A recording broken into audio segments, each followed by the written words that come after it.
and welcome to our final day of Data Champions Online Europe. My name's Catherine, and it has been my wonderful pleasure to host this online event all week long. Now, before we dive into another great day of content, just a quick note on housekeeping.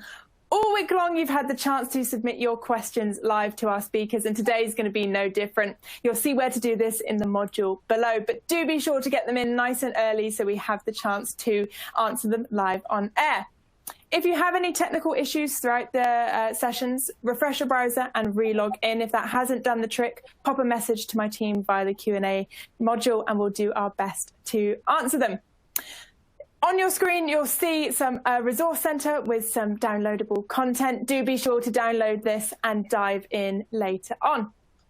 Now, usually I get to do these opening remarks on stage in front of all of your lovely faces, but we just can't do that at the moment. So what I'd love for you to do is grab your phone and take a selfie or take a picture of your screen of you engaging in this event. Pop it up on LinkedIn using the hashtag #DataChampionsOnline. This is a really simple way for you to connect and network with your fellow data champions. And if that wasn't enough, you'll also get the chance to be submitted into a competition to win a pair of AirPods, which is actually being drawn later. So you have to go and do it.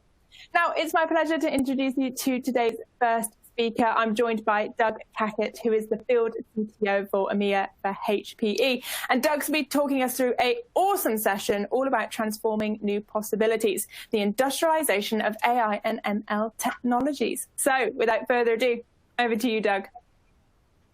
Great, thanks, Catherine. So, okay, well, actually, before we start, I should probably say, just to make it easier for you and definitely easier for me as well, rather than say AI and ML each time, I'm probably just going to refer to it as data science, because it's really just going to simplify language. And I should probably also apologize for the backdrop, which is a very messy and well-used office, obviously, like all of us, but without a virtual background of Space Invaders or whatever this time, I'm afraid. So before we start maybe and talk about what we mean by industrialization, I really wanted to set the context a little bit for you. So I think we need to talk about the why before we really start talking about the what. And this is sort of encapsulated, I think, in this one slide. In fact, there are probably 5 points that are worth unpacking here.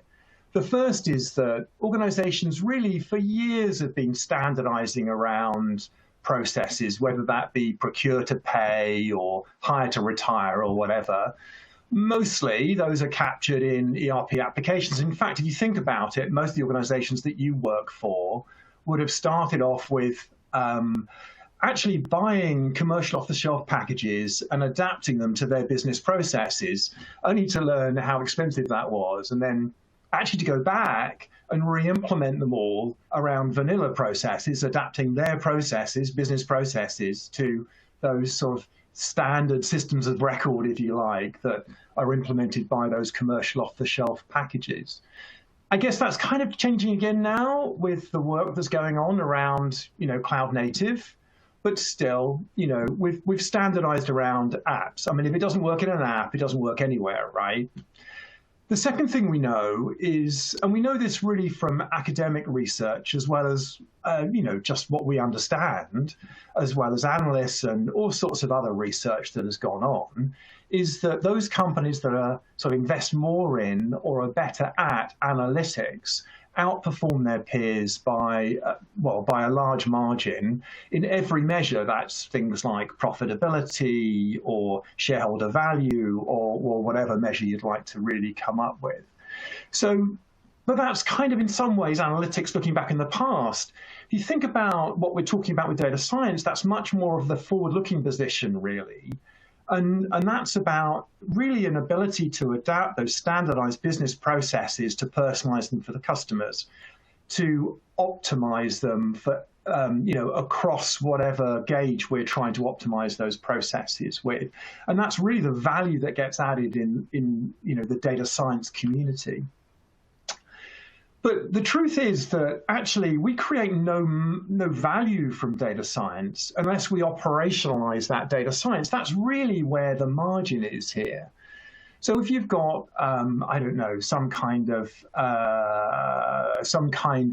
e-commerce site and you've optimized the e-commerce site in some way, and you've personalized it for your customer so that when your customer is searching for something, what makes the difference between your e-commerce site and anybody else's is the way that you've personalized the results of that search, because that, the products they have, what they're interested in. You can even decide on whether it's a colored blue or colored pink or colored orange or whatever. It doesn't really matter. But that's the difference that you're making, really just trying to increase the profitability. So it's about operationalization. That's what makes the difference. But the really nasty truth here is that we are not very good at that operationalization step, to be honest. If you look at the Gartner analysis, they've suggested that more than 60% of all models that had an expressed, sort of intention of operationalizing them were never operationalized. So 60% fail in that regard. Okay, so they've paid all the cost of doing the work, but not got the value of operationalizing them. Actually, I've recently seen some analysis from Forrester as well that suggests the picture's even worse. They surveyed, I think, a number of very senior data scientists, and the analysis came back that I think only 14% of those data scientists suggested they had a repeatable and robust process for operationalization. So while the value is created through that operationalization, we're not very good at it. The last thing, and I think this is really important, is that it's not just a thing. If you think about what I'm suggesting here is that there's benefit from sort of creating insight from each one of your business processes. So we can optimize every step in every one of your business processes, right? In order to do that, we're going to need a range of tools, not just one tool. So it's not a thing, it's a wide number of things. Now, I sometimes talk to customers. In fact, I was lucky enough to host a roundtable event last week. And one of the customers there kind of protested a little bit, I guess. So he said that, they ran a trading desk in a financial services institution. And he said, well, no, it's not true here. We're really quite good at doing that stuff. But when you push down on that problem, you realize actually it was the same problem that they were tackling. Yes, they had a range of models, but all of the things that get in the way of operationalizing the model, like the data and the security and the way that's been implemented and how it's scored and the actual application it's embedded in, those were all the same. So actually, it turns out as well that it took them more than 9 months to do the first implementation. So if you think about it, 9 months worth of investment is fine if the application is gnarly enough and big enough and high value enough, but there's no way you're going to be able to do the same kind of thing for much smaller problems. And that's the task here. So really what we're trying to do is unlock the potential of data science. And that's, that's about doing the maths here, really. So if you follow the logic, and it's really about, I guess, was it David Brailsforth in the Sky Cycling team? He said that his success, or the success of the team, was about unlocking those marginal, very small improvements, but all of those improvements added up to be, clearly a much bigger improvement overall. They won after all, right? So it stands to reason that actually there's this exponential kind of untapped demand for analytics in your organization, and in truth in ours too. And of course, we can also see that there's been this exponential growth in data recently, in part fueled by our ability with technologies like Hadoop and data lake infrastructure overall to actually manage more types of data, not just structured data, but all sorts of other data, which also means that we've got the opportunity to add analytics to a huge other set of data, to tackle many more problems. At least the data is available. On the downside, of course, it also means that the models that we're building may well take longer to build because they're having to traverse an awful lot more data, right? So that's kind of the demand side. But what about the supply side? Well, the challenge there is just that, actually, frankly, although every university I know has got at least one, if not half a dozen, data science courses. And actually, I've been lucky enough to teach on 1 or 2 master's courses, and they are definitely our future, I have to say, right? But how do you attract those data scientists to your organization? And if you can attract them, how do you retain them?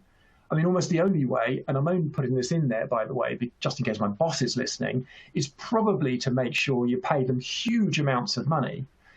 But, of course, the other side of the coin is that we all know that budgets for years have been flat or declining for IT.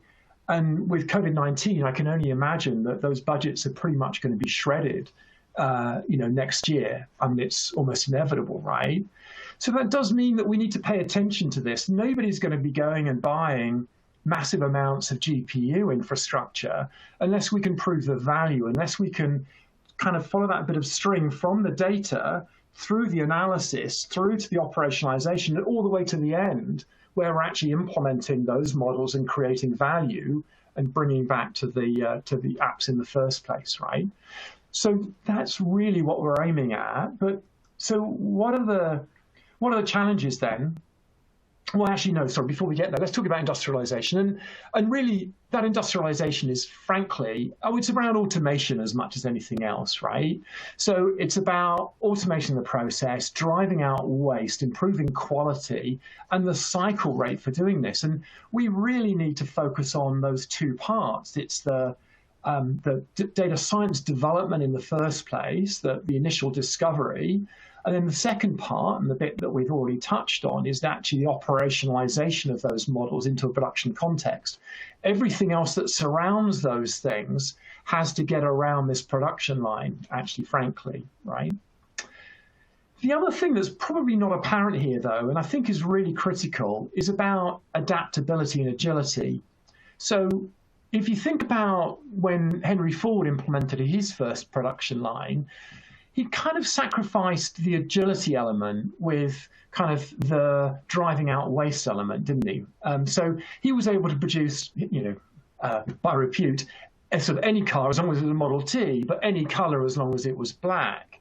Now, if you compare and contrast that with a modern kind of production line, I mean, it's so stark. They're able to produce, well, in fact, your car, if you order your car with your options, it's produced for you. It's not a stock item often. It's produced for you with your options. And they can produce almost almost an infinite number of different variants of car on the same production line. In fact, the best example of this I've heard of recently was the Mclaren production line. Not only do they make supercars, but recently, this is in the UK, they've adapted their production line to produce respirators for hospitals to tackle the COVID-19 epidemic. So that's about agility. And remember, we said that it's about, adding data science to every one of our models, every one of our business processes to optimize every stage in that business process, right? So it follows that we have to be very adaptable and agile in the kind of things that we're tackling. And that's critical here. So it's not just a tool, it's an array of things that we have to deal with. So the challenges then, and I think there are certainly challenges to most organizations. If it was easy, of course, you would have done it by now. We all would have done it by now. And the first of those challenges is really about the way that we organize, right? So, data scientists, they may be in a center of excellence team or they may be distributed, but they have to be supported by the rest of the team. This is very definitely a team sport, right?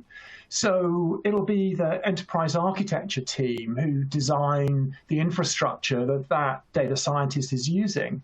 It's the infrastructure team and the procurement team that buy and implement and configure that infrastructure, right? They get the data from the data lake. So it'll be the data lake administrator and the data stewards that are responsible, and maybe the data architect for actually getting the data, and the data acquisition architect for getting the data and putting it on the data science platform, maybe. But what about the CISO, the security team? Well, they have to sign that off too. And, well, what about downstream? So we've got the DevOps team, maybe, that have to deal with this too, the operations team, the BI team, and all sorts of other people that get involved in the game that we're playing here. And the problem is that each one of those teams tend to get in the way, and that's exactly why the problem we talked about earlier on, that one paved road can sometimes take a very long time to lay down, and that's what increases the cost of each cycle we go through. So we want to tackle a different type of problem. If we have to go through the same 9-month cycle, it's simply not going to work. So those organizational barriers can very definitely get in the way. And those organizational barriers tend to be based around infrastructure barriers too, right? Now, often data science has been implemented on the side of the data lake. That's often because that's where the data lives, so it makes sense. MapReduce, but latterly more on Spark and Yarn. But the problem is, well, there are many problems with that actually. It tends to be quite brittle. Data scientists tend to, well, it's an experimental basis, and they tend to be fairly clumsy in what they're doing and can sometimes bring systems down, and nobody wants that, right? So that can be a problem. Often as well, the data element can get in the way. Now, if the data scientist needs to read and write that data, which they typically will, the first thing that happens is usually they need to copy the data, because this is systems of record they're using, and the replication of that data, you know, if it's a half a terabyte of data, it's going to take a while to do. If it's a terabyte or half a petabyte of data, it's going to take a very big long time to do. And of course, it's going to be expensive. That data is often replicated 3 times anyway. So it's going to be very expensive. And that then goes back through the systems kind of route, back through the organization, because it'll need sign-off as well at some stage, right? It's often as well, again, because of cost, a single set of tools they might be using rather than multiple tools, which also gets in the way. And those tools, again, because of the way that we organize around business processes, can tend to be fairly clumsy. Now, it's not untypical because of the costs of the data lake infrastructure. You'll know, I'm sure, that you'll have an operational data lake, but you'll also have the same thing repeated, maybe in a smaller way, in a development cluster, and another one in a testing cluster, and maybe another for DR just in case as well. And in order to manage those, we may have a standard set of refreshes. So we'll go back and we'll patch those every 6 months, very much an IT process. But and that's certainly the case of 1 or 2 customers I see, they're rather trapped. They want a new tool. In fact, the last one I saw was the data science workbench, where there was a dependency with the version of Linux they were running. So, because they patched Linux every 6 months, it was another 6 months before they could get Linux. That meant they could then load their tool, develop the model, and then it was another 6 months before they could actually implement it in a production setting. So more than a year. And that's really just about those outdated processes. The other aspect of that, which is really interesting too, is that I guess it's down to that kind of cost argument again, that because the business doesn't necessarily understand the power of analytics when applied to smaller problems, they're not looking to see and understand those problems. So because they're not looking to understand how we can add data science, the data science doesn't happen, and therefore they're not looking. So actually this is about shaking the tree and understanding and sort of working more directly with the business to understand how data science can apply to the broader problem, not just the big problems that they can see in front of them. But it can be done, right? What we know from this work is that we need to find a platform approach that can answer all of the voices that are involved, all of the team, not just the data science part of that team. Sure, you know, the business owner wants to just get answers and answers quickly, and the data scientist wants to be able to download the latest and greatest tooling and do something with that, because maybe that's going to make a difference to what he does, right? I mean, and that's true. The software developer probably doesn't care about any of that. I mean, the DevOps team probably just wants an API. They want to know that the server is up and they can actually score the data and it's going to respond in the kind of response rate that they're expecting. And Ops team want to be able to scale it up and scale it down, but they also want to know in a broader sense that the model is going to comply with the SLAs that have been in place. And that includes things like rebuild time, maybe. that if you're going to go back and petabate the model, are you going to be able to rebuild it in time to slot it back into a production context? That's what they're charged with. And of course, the data scientists may be iterating through with the data engineering team and going back and asking for more data on a regular basis. And again, we need to kind of figure out what that looks like. And the CISO team, the security team, they have a part to play here, but there's no reason why they have to stop the production line and say, oh, no, we haven't approved that data. If we can sort of instrument them into the process, then all of these people can have a voice. Moreover, the person that sits in the center there and actually really commands all of that piece, the line of business, the business owners who are trying to, to deliver this, they're the ones that care about orchestrating the whole team. They care about the performance of the team and winning the game, not about those individual components and the service level agreements, if you like, or the objectives for each one of those teams. So let's take a step back for a second and look at what good looks like. I mean, that's what we were here to do, right? So the first place to start maybe is a bit of a strange one. It's in the R&D team. Now, it may seem strange, but if you think about it, there's so much innovation happening around data science at the moment. And some of the things that are happening can make a significant difference to not only to what you're doing today, they could refresh the models that you're doing today, if you like, and make a sizable difference to the performance of those models, but they could even change what you're doing tomorrow as well, and in a much longer, Horizon 3 timeline, and change the business you're in after all, right? So they get a chance to change Horizon 1, 2, and 3, not just the immediate. But this is an enterprise business, and unless those tools have been blessed by IT, they're going nowhere. And that's really what this process is about. So data science team have identified a tool that could be really useful for them. So the first thing they need is an environment to work in. So what we need is a platform whereby the data scientists can come on and identify the project, enter the project details. They can define the environment they need, CPUs or GPUs, the kind of performance they need, how big. They can define the tools they want.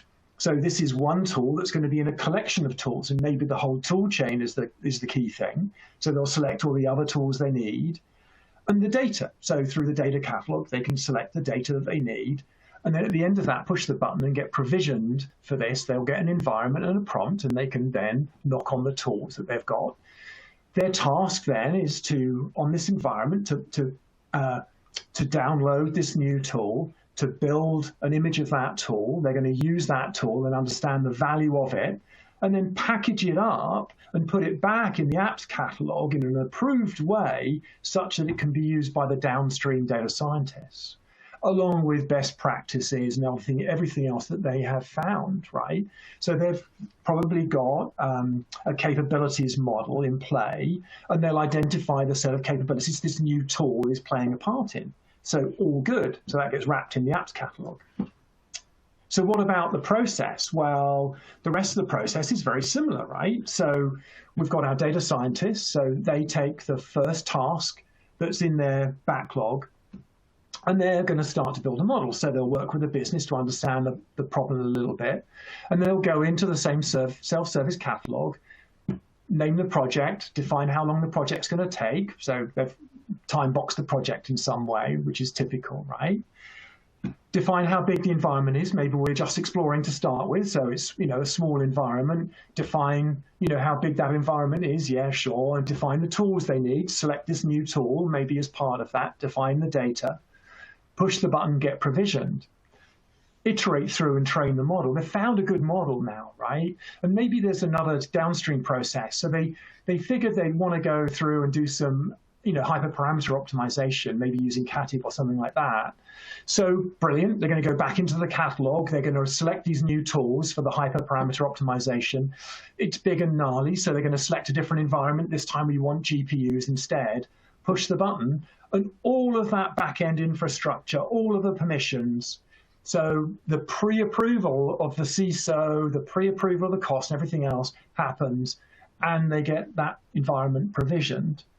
They do their work, they're finished, they've found a great model, they save that model away into a versioned repository, right? into the registry, save away as well all of their work. So the library or the library dependencies that they've actually worked through, right?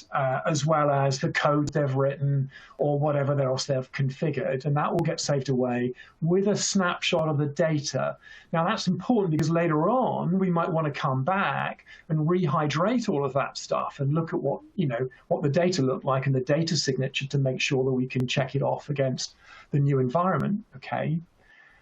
Next step in the process, though, is to hand that over to our software engineering team. So we're going to call this MLOps. We can talk about that in a bit. And that MLOps team is probably a conjunction of DevOps with some machine learning expertise and the data expertise as well, maybe data ops, as some people are starting to call that, right? Key thing is that we've been expecting this work package down because we've known how long the environment would take to provision, in other words, minutes, not months or years, and we know that it's a time box process, that we know when to expect this work downstream. So we can schedule the software engineering work that next needs to go on. They take it off the backlog. They're then going to provision the same kind of environment. Or, by the way, I should have mentioned, of course, once the data scientists finish with their work, that environment's going to get deprovisioned, so it's for use elsewhere. So this is a very optimal kind of way of doing things. Software engineers go through the same process of provisioning. This time, they're going to want their CI/CD tool chain along with some of the data science parts as well. And maybe they're going to use some of the more flow-oriented stuff. So things like Kubeflow, for instance, or MLflow, Argo, very useful, because we also at this stage need to choose how we're going to deploy the model, whether we're going to use, say, canary testing or A/B testing, or we're going to ramp the testing instead, even reinforcement learning we want to apply. And those things will have a bearing to the way that the implementation happens. And that may need support by tools. So all of those tools get selected, gets configured, and what they're going to be doing is building that continuous integration and continuous deployment kind of pipe.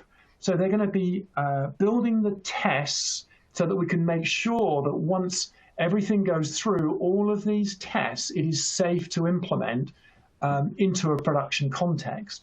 And that's exactly what happens through this process, right? So they've done the integration work, they've rebuilt the model if they need to, often not nowadays, right? But if the deployment was, for instance, into a really small edge device, sure, they maybe have had to recode it. But more often than not, it's just going to run in a Kubernetes pod, so there's none of that work really needs to happen. It's just going to be deployed into a serving infrastructure. And it's going to be put into a production context. Now, we shouldn't really have to care at that stage that it's going to be implemented into a cloud or into on-prem, but and the ops team are going to be managing that, right? So they're going to be able to scale it up and scale it down. They care about performance and all of those things. In between times as well, the BI team, because we would have defined parameters over drift, and that BI team are going to be modeling drift. So they're going to have that in a dashboard. An alert will go up if, for instance, we've identified some concept drift. And of course, that alert will go back to our data scientists who will rehydrate the problem, look at the problem again, right? And maybe perturbate the data or maybe even rebuild the model using a different tool that they've now implemented.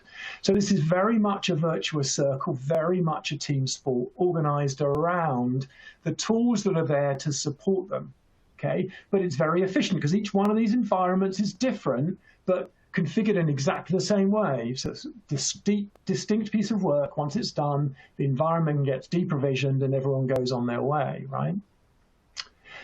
So how does it address the problem? Well, actually, this is about harmonizing those disciplines. So it's around harmonizing what people are doing. So we've got tool support for each one of those disciplines, but we're kind of corralled around these production facilities. That's really what this is about. So supporting a combined function like MLOps and the data science team, and then all of the other teams that surround that is key. Because we've got a very much modernized infrastructure and a self-service kind of environment using Kubernetes, we can deploy this and scale this really quickly. And we can manage tomorrow. So this is not just about today. This is about bringing in environments and being able to rejuvenate this by leveraging the investments that are going on and the innovation that's going on in the data science community currently at the edge. So a few key things to finish up with, really. It's very difficult to summarize all of that in just one slide, but actually, maybe I'd say data science is very much a team sport. Hopefully you've seen that. Then you understand that, I'm sure, from the position you're in. And that to scale, data science really needs to deliver value, and the whole team have to think differently to really make the most of this, right? We have to cut across those organizational boundaries. But the best team in the world aren't going to be successful unless they really have the tools and infrastructure to support them. If they make a request, and it really genuinely does take 9 months to provision a new environment, the demand has gone away already. It's simply not going to work. And as we've known for a long time, organizational change is often the most difficult part of that. Personally, I use Joe Peppard's benefits dependency network. I'm not sure whether you run into it, but I would thoroughly recommend it. It's a way of thinking about, because mostly people forget about new technologies and the way that they implement them, expect magic to happen, and it's really a way of thinking through the one-off and recurring changes that have to happen to make the most of the technology. And that's about it, really. So hopefully that all made sense. And Catherine, I guess I'm going to hand back to you. I'm sure there are going to be some questions from the audience. Well, hopefully there are, anyway. Yeah, so do remember, guys, you can submit those questions via the Q&A module. Thank you to those of you who've done that already. So let's dive straight in. So, Doug, this person's asked, is there one tool or platform that you would pick out of the crowd that could really help us change what we are doing? Well, this isn't really no, there's not really a single tool, I don't think, that I would pick out. Very definitely not. I mean, it's not about a single tool, but hopefully you've seen, in fact, the whole point is whatever you're doing today is going to change tomorrow anyway. We need to be able to take care of not just the problems you're tackling today, but the much smaller ones and difficult ones. So a range of tools is what's required. I think the momentum is with Kubernetes and with things like MLflow and kubeflow as well. So that's very much the sort of the way things are going. And I think it's a platform play fundamentally. What you need is a platform, and that platform is an open platform to allow you to pick these new tools, to wrap those tools and to plug them in like a USB stick, if you like, into that environment so you can make use of them in your enterprise kind of environment. So they have to be approved, they have to be secure. Actually, the truth is, the real key thing is if you think about any technology, when it's first implemented, it's almost always a technical problem you're faced with. How do I get it working? How do I configure the service mesh behind this Kubernetes implementation? How do I give it access to data? How do I get a persistent volume claim, and drive that? I mean, those are the questions, right? What we want to do in whatever you're buying, I think, is to make sure that we can focus on the business problem and not on those technical problems, if that makes sense. So it's not a tool, it's definitely a platform kind of play. Questions? Brilliant. So we've got another one come in here. So do you see data management and architecture as something that belongs within the IT department, the data science / engineer team, or as a collaborative effort between the two? Ooh, that's a really, it's not a hard question. It's very definitely a collaborative effort. And I really like the data ops kind of piece of this. I mean, we didn't really touch on it today, but a lot of some of the data science models, I mean, we've kind of focused on implementing them within a front-end context. But actually, a lot of those models might be scored into a data context as well. And if you're in the data business, you understand what it is. Maybe it's a customer segment that you've written back to a customer scorecard, and that customer scorecard is used by downstream applications. What we need more of, I think, is what used to be called spanners. I can't remember who it was that coined that idea. So it was the idea of a spanner, and the data architecture team being a spanner, because they're able to tackle not just the data definition, but also the security part and the implementation part and the usage part and and the momentum is back with the business to own the data part and how they're using the data. So it's very much, again, a collaborative effort. It's about the team thinking about the value and how they're extracting value from the data. Yeah. Brilliant. So this person has asked, how do you convince the C-level that the return of investment for data initiatives can be considerable, but not necessarily immediately? Yeah, I mean,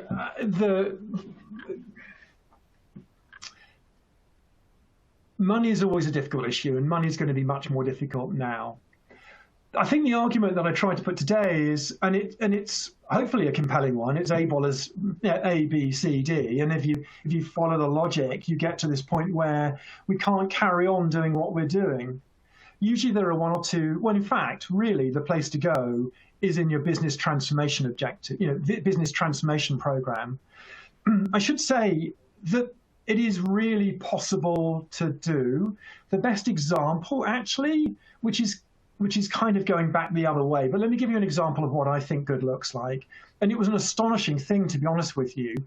I was lucky enough to work with a Russian bank a couple of years ago, and rather miraculously, their CEO, so not in technology, their CEO turned up in Davos and declared that he was going to go through an AI transformation program, right? So he was going to do AI transformation in his business because he knew and understood that AI was at the heart of what he needed to do next. Now, in some ways, I think maybe what he was trying to do is shake the organization, and it was a Russian bank, so very hierarchical, but also to attract the best and the brightest people to his bank to do the work that he needed, right? And that was fundamentally about change. How does your business, I mean, if we can just get to measure, let's say, why aren't we measuring the rate at which we can develop new models and the frequency at which we can manage and monitor them and implement them? Why aren't we measuring that? Why isn't that part of the KPI? Why aren't we proving the value of these things? In the absence of a CEO like that, I think the place to go is your business transformation initiatives. Hook ourselves to that, because that's really where we've already done the return on investment calculations, and understand how we can plug into that, how we plug in that, how we can make your good program best would be absolutely where I'd go. Yeah, Catherine? Brilliant. I think we've got time for one more question here.